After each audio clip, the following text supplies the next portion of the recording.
Je m'appelle Brigitte Guibard, j'ai 44 ans, j'ai un fils de 19 ans.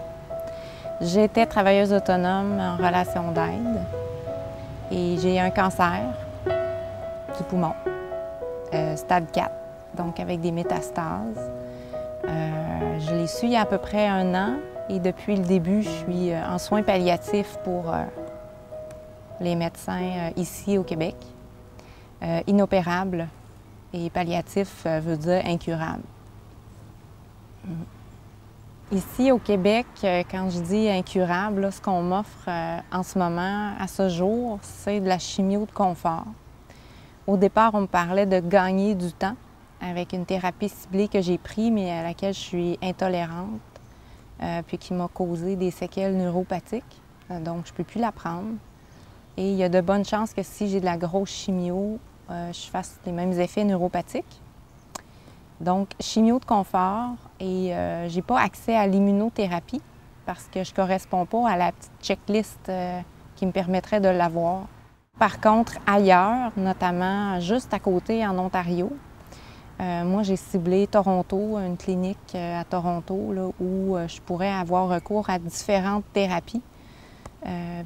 Dont une qui est une chimio qui est moins difficile, qui vient avec d'autres choses, d'autres médicaments, pour éviter la neuropathie, entre autres, puis qui me donnerait jusqu'à 80 % de chances de rémission. Donc, que ce soit à Toronto, en Ontario ou ailleurs, il y a des chances pour moi ailleurs d'améliorer ma qualité de vie, mais aussi de gagner du temps puis d'avoir des rémissions complètes ou partielles. Là. Moi, si on me donne des années, là, je vais les prendre.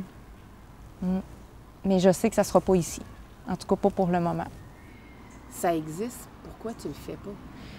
Depuis que je sais que j'ai le cancer, puis qu'on me parle de palliatif, j'ai fait beaucoup de démarches pour arriver à avoir accès au meilleur des thérapies de différentes façons.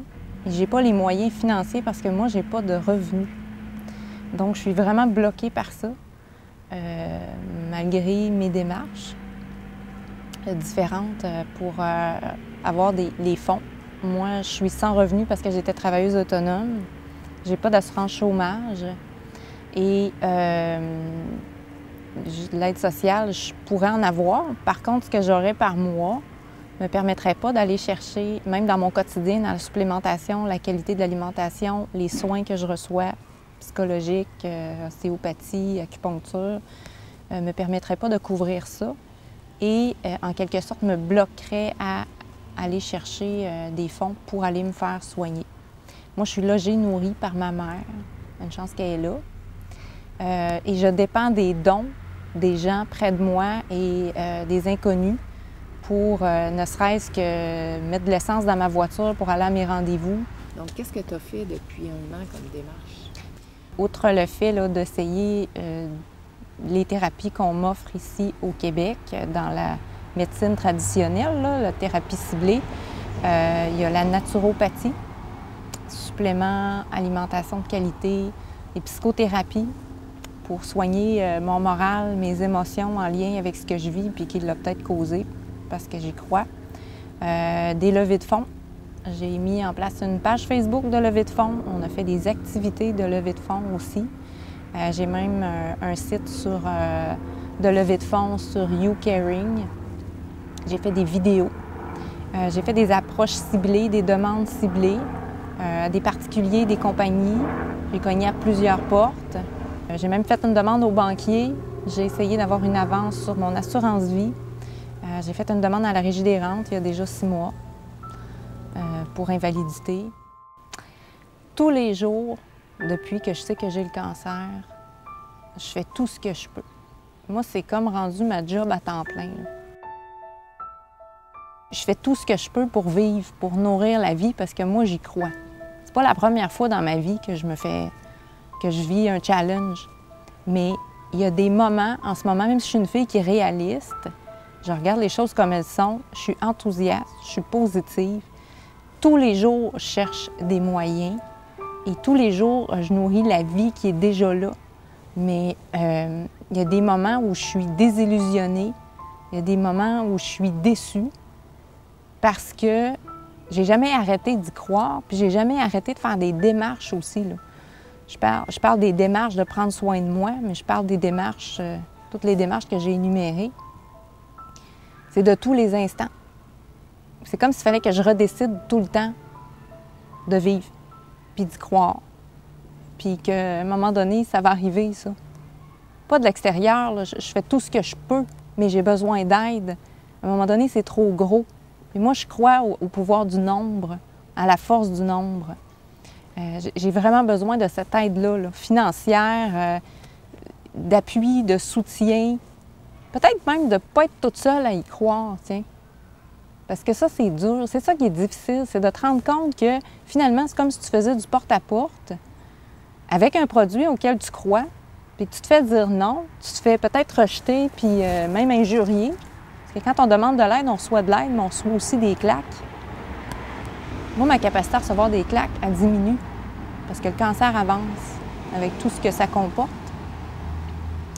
Puis ce produit-là, là, je cogne aux portes avec un produit. Le produit, c'est moi, c'est ma vie. C'est ma capacité à vivre, puis à continuer.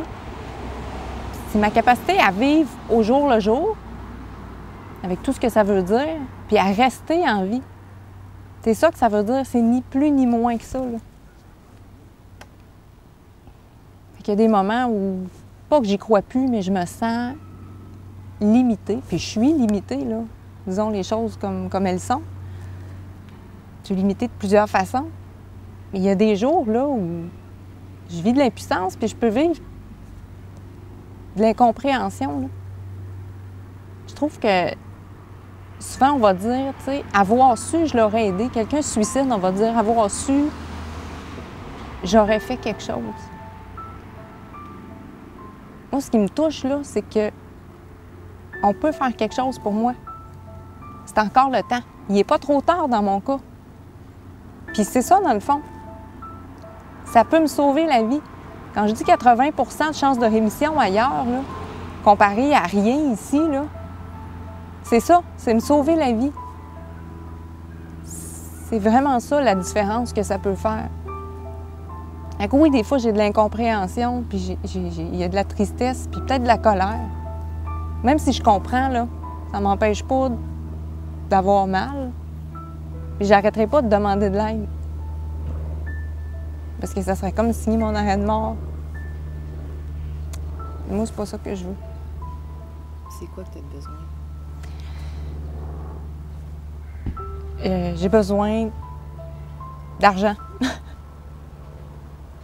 Dans mon cas, c'est à ça que j'ai besoin de soutien, même si les gens ne comprennent pas, qu'ils ne sont pas d'accord avec ma démarche. Puis oui, des encouragements, puis c'est ça, du soutien, mais j'ai besoin d'argent. J'ai besoin d'argent pour avoir accès à ces soins-là. Puis je n'ai besoin pour avant-hier. Puis ça peut ressembler à peut-être 10 000 par mois, les traitements dont je parle. Peut-être moins, peut-être plus. Ça sera peut-être pas pour toujours. Si j'ai une rémission, je vais avoir une pause. Mais pour le moment, moi, j'ai rien qui rentre. Je suis consciente que les gens sont sollicités beaucoup. Moi, je veux vivre, je pense que ma vie a cette valeur-là. Puis les dons font que je suis encore là aujourd'hui, que je vais être encore là demain. Ça fait une différence, ça fait... L'impact, là, il est direct. Les dons me permettent de rester en vie. Ni plus ni moins. Des fois, on se demande, il va où notre argent quand on donne? Mais là, vous l'avez l'image. Elle va là. Parce que je ne sais pas si je n'avais pas reçu d'aide dans cette année-là, si je serais encore là. Peut-être pas.